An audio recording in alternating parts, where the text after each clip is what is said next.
पूरा अंग्रेजों के खिलाफ में विद्रोह हुआ। अंग्रेजों ने माना कि आदिवासी को कुछ विशेष चाहिए, उन्होंने दिया।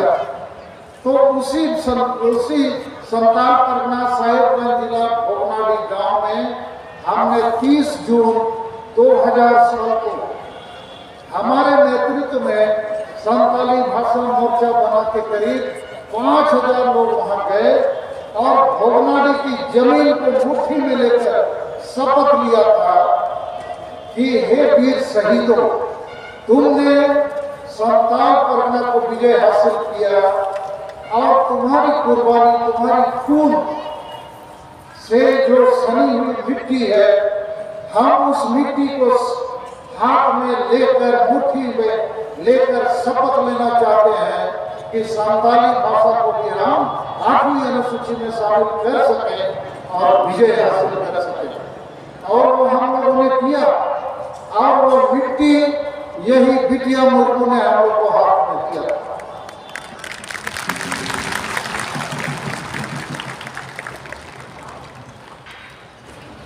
तो वही बिटिया मुर्मू 22 वर्षों के बाद हम लोगों के बीच में है, लेकिन ये सिद्धू मुर्मू के खानदान की सबसे वयोवृद्ध महिला है और हम लोगों ने इनको मरने तक 2000 रुपया आदिवासी सहल अभियान के साथ तरफ से देने का वचन दिया है और हम दे रहे हैं। अभी कतरा मुर्मू, ये जो रामेश्वर मुर्मू की हत्या की गई, संदिग्ध हत्या 12 जून 2020 में, और उसने नेम एफआईआर में एक मुसलमान का नाम लिखा और मुख्यमंत्री पर राज्यपाल द्रौपदी मुर्मू के साथ हम लोगों ने दबाव बनाया था। तो सीबीआई जांच की घोषणा हुई थी, मुख्यमंत्री हेमंत सोरेन ने घोषणा किया था, लेकिन वोट बैंक के डर से सीबीआई जांच नहीं की गई। वो है कतरा मुर्मू। इसको हम लोगों ने उसके पति की हत्या के बाद 1 साल तक हर महीना 10,000 रुपया दिया। 1 साल तक हम लोग उसकी मां बड़ा मुर्मू, उसको भी हम लोग सम्मानित कर रहे हैं। तो आज ये वीर शहीद सिद्धू मुर्मू के खानदान से जो आए हैं, यही हमारे मुख्य अतिथि हैं, विशिष्ट अतिथि हैं, यही सब कुछ हैं। तो मां जितने वर्ष से कोई गीत है उतने वर्ष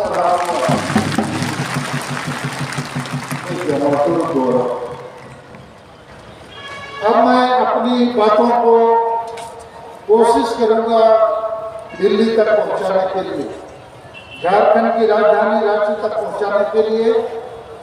आदिवासी संघर्ष अभियान, आज हम भाषा जीतकर महान अर्थात मातृभूमि मातृभाषा विजय दिवस मनाने के लिए यहाँ झारखंड, बंगाल, बिहार, उड़ीसा, असम, त्रिपुरा, अरुणाचल प्रदेश और नेपाल, भूटान, बांग्लादेश से भी हमारे प्रतिनिधि आए हैं।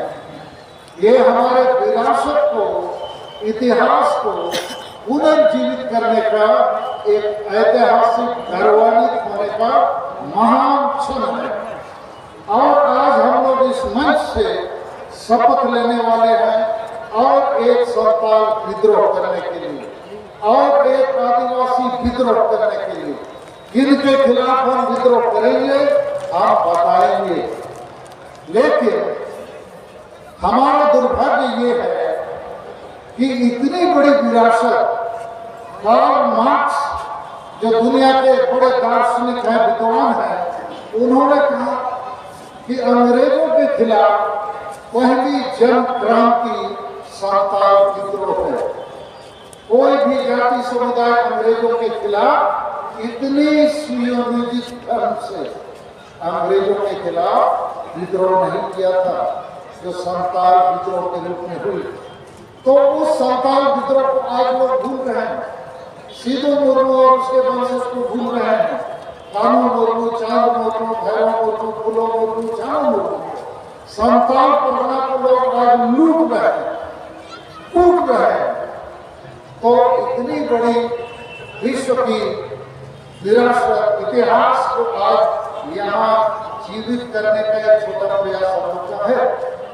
उसी प्रकार भाषा, दुनिया में अभी 7,000 भाषाएं हैं, जिसमें से 40% भाषाएं विलुप्ति की कगार पर हैं और सभी आदिवासी भाषाओं को खत्म होना ही है, क्योंकि आदिवासी भाषाओं को कोई भाषा नहीं मानता।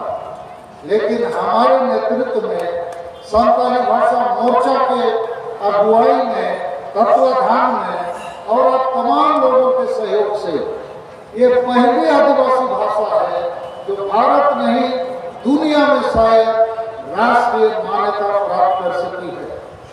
तो ये संताली भाषा भारत में 4 भाषा समूह में सबसे बड़ी औषधि भाषा का सबसे बड़ा भाषा है, इसको मान्यता मिली। 22 दिसंबर 2003 साल में लोकसभा में पारित हुआ, अर्थात दुनिया के आदिवासियों की भाषा को सम्मान दी गई। लेकिन इस भाषा को इस झारखंड राज्य में कोई सम्मान नहीं है, न संताल परगना को सम्मान है, न सीधो मुर्मू को सम्मान है और न संताली भाषा को सम्मान है।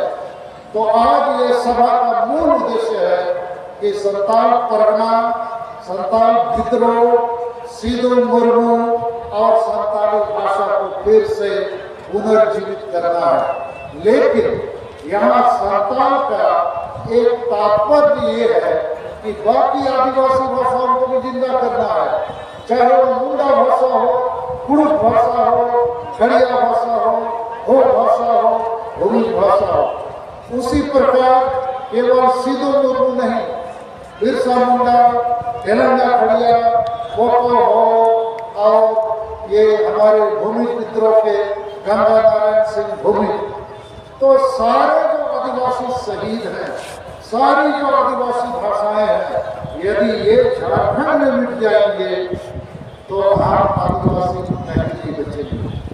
लेकिन हमारा दुर्भाग्य ये है कि भारत देश में जितनी बड़ी पार्टियां हैं, चाहे कांग्रेस पार्टी हो, बीजेपी हो, जेएमएम हो, XYZ हो, कोई बड़ी पार्टी आदिवासी की दिल की धड़कन नहीं समझता है।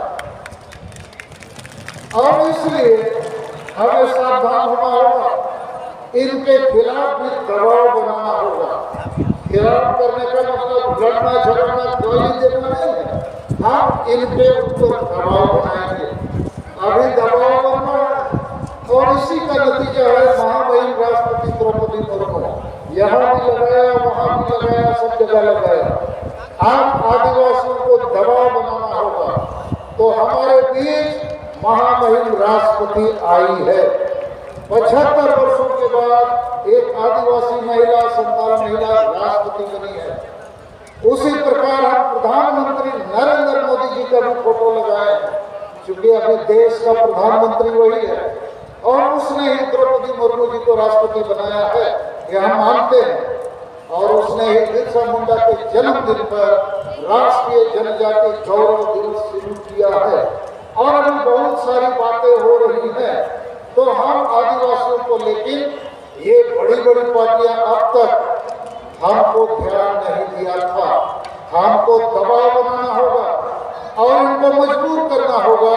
हम आदिवासी किसी भी पार्टी में क्यों न रहिए, राजनीति करनी जरूरी है। सब पार्टी में हमको आदिवासी मुद्दा हावी करना होगा, आदिवासी का भाषा, भाषा, जाति, धर्म को प्लांट करना होगा। तो इन बड़ी पार्टियों से मेरा निवेदन है, आप हम आदिवासियों को केवल वोट बैंक मत बनाइए। हम आज इस मंच से आप सभी आदिवासियों को बताना चाहते हैं, आप किसी भी पार्टी में क्यों ना हो, आप रहिए, लेकिन उसके पहले याद रहे आप आदिवासी हैं, जन्म लिए हैं आदिवासी तो मरेंगे आदिवासी।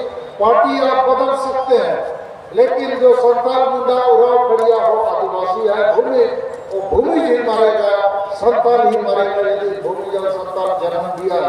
पार्टी आप आज कांग्रेस में, कल बीजेपी, कल जेएमएम, कहीं ना कहीं आप जा सकते हैं, लेकिन जाति आप नहीं बदल सकते हैं। तो भारत देश में सभी पार्टियों ने लगभग 75 वर्षों में हमें नहीं पहचाना। हम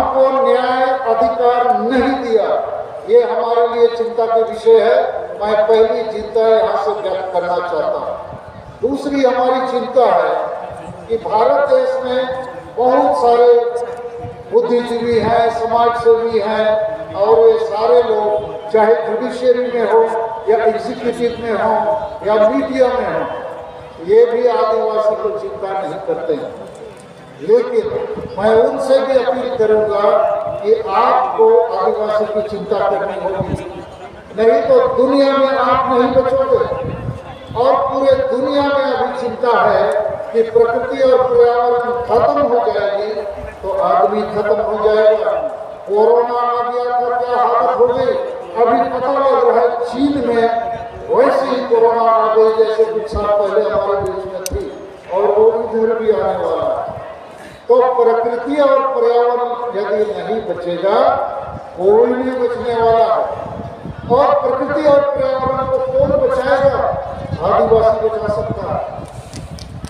आदिवासी ही प्रकृति पर्यावरण के साथ रहा है, आगे भी रहना चाहता है। और इसीलिए हमारी मांग है सर्मा धर्म कोड की मान्यता दो। सर्मा धर्म कोड बचेगा तो प्रकृति और पर्यावरण बचेगा। और यदि 20 जनवरी 2023 तक भारत सरकार हमको सर्मा धर्म कोड की मान्यता नहीं देगा तो 30 जनवरी 2030 को हम लोग कम से कम झारखंड, बंगाल, बिहार, उड़ीसा, आसाम में रेल रोड चक्का जाम करेंगे।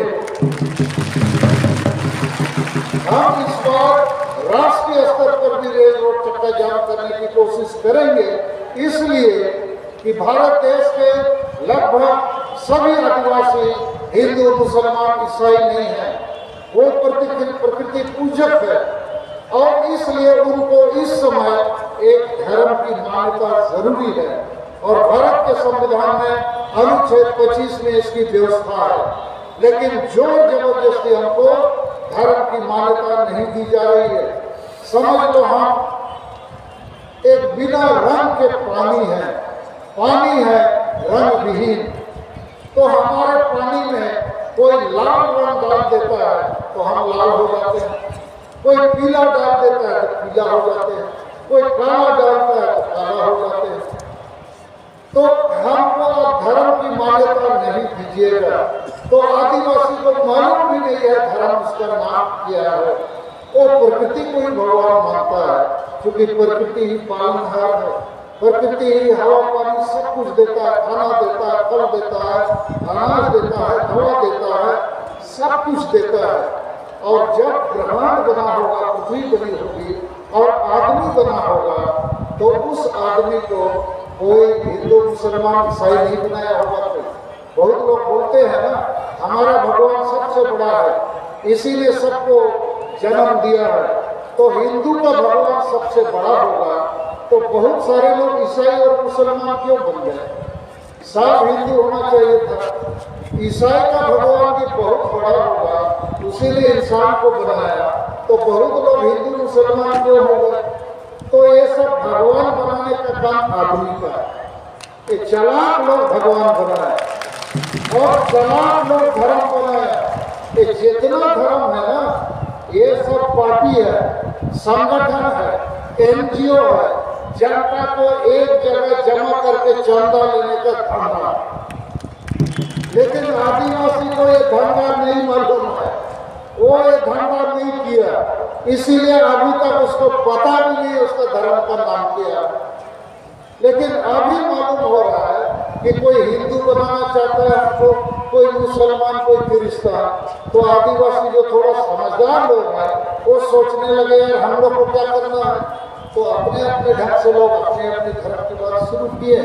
लेकिन सबका एक ही लक्ष्य है कि आदिवासी को प्रकृति पूजा धर्म के नाम से एक अलग लाइसेंस दे दो, उसको ठाको मत, लूटो मत, मारो मत, प्रकृति को नष्ट मत करो। तो इसलिए सर्मा धर्म कोड का जो हमारा आज आंदोलन है, ये बाकी धर्मों की तरह लोगों को ठगने का आंदोलन नहीं है, पॉलिटिक्स करने का आंदोलन नहीं है। ये ब्रह्मांड को बचाने का, दुनिया को बचाने का, मानवता को बचाने का, प्रकृति और पर्यावरण को बचाने का, क्लाइमेट चेंज को रोकने का और आदिवासी को एकजुट करने का आंदोलन है। हर कीमत पर हम इसको ले सकते हैं और लेंगे, क्योंकि संविधान में इसकी व्यवस्था है। मगर इसमें मैं थोड़ा एक दो बात जोड़ना चाहता हूँ। ये जो बीजेपी और आरएसएस के भाई ये बीच बीच में कहते हैं सर्व सनातन एक है, ये गलत है। बीच बीच में कहते हैं सब आदिवासी हिंदू है, ये भी गलत है। इसका टेक्निकल कानूनी प्रमाण ये है कि हिंदू मैरिज एक्ट 1955 और हिंदू उत्तराधिकार कानून 1956 में आदिवासी नहीं है। मतलब भारत का संविधान और कानून मानता है कि आदिवासी हिंदू नहीं है। तो कोई जबरदस्ती हमको हिंदू क्यों बनाना चाहते हो? हाँ, लेकिन हम ईसाई या मुसलमान से भी चिंतित है, क्योंकि ये धर्म का आगमन विदेश से है, इसकी भाषा संस्कृति विदेश है, तो उससे भी आदिवासियों के जीवन अस्तित्व पहचान में बहुत कुठाराघात हो रहा है। और हमारे बीच जितने ईसाई मिशनरी हैं उनसे भी मैं आगाह करना चाहता हूँ कि जितने आदिवासी ईसाई बने हैं वापस आ जाएं, प्रकृति पूजा में वापस आ जाओ। आप ईसाई आदिवासी, झारखंड में आदिवासी मर रहा है, मिट रहा है, डूब रहा है। ईसाई मिशनरीज का बहुत बड़ा बड़ा संगठन है, स्कूल कॉलेज है, बुद्धिजीवी है, विद्वान है, full timer skilled man power है, विदेश से पैसा आ रहा है, लेकिन आदिवासी यहाँ मर रहा है। तो ईसाई आदिवासी जो पढ़े लिखे लोग हैं, रांची में कई लाख ईसाई आदिवासी हैं, यहाँ आएंगे तो जगह नहीं बचेगा, लेकिन नहीं आएंगे। उनको ईसाईयत और आदिवासियत के बीच में चुनना पड़ेगा कि किसकी रक्षा करनी है, तो ईसाईयत की रक्षा करेंगे, आदिवासियत की नहीं। और ईसाई बने आदिवासी के लिए बिहारी, बंगाली, उड़िया, पंजाबी जो भी ईसाई है उसके साथ लोग शादी विवाह करता है, उसकी भाषा को अपनाता है। इंग्लिश, फ्रेंच, जर्मन भी ईसाई है। तो ये एक ग्लोबल धर्म है, वैश्विक धर्म है। आदिवासी वैश्विक हांडी में कायम हो जाता है। तो आदिवासी ईसाई मिशनरी जरूर कहते हैं कि हमने शिक्षा का व्यवस्था, स्वास्थ्य का व्यवस्था किया, आदिवासी को आगे बढ़ाया, लेकिन चर्च ने आदिवासी ईसाई बना के बिरसा मुंडा नहीं बनाया। चर्च क्या बनाया? पढ़ो लिखो, नौकरी करो, पेट पालो, परिवार देखो, साहेब बनो। तो आदिवासी को साहेब बना के बिरसा मुंडा, सिद्धू मुर्मू नहीं बनेगा, तो आज की जो हालात है इसके लिए भी ईसाई मिशनरी जिम्मेवार है। और हम आदिवासी संगठन अभियान जरूर आवाज बुलंद करेंगे कि जितने आदिवासी ईसाई बने हैं आप वापस आओ, नहीं तो आपको एसटी का हिस्सा नहीं लेना चाहिए। आपके ऊपर डीलिस्टिंग लागू होना चाहिए, ये हम लोग करेंगे।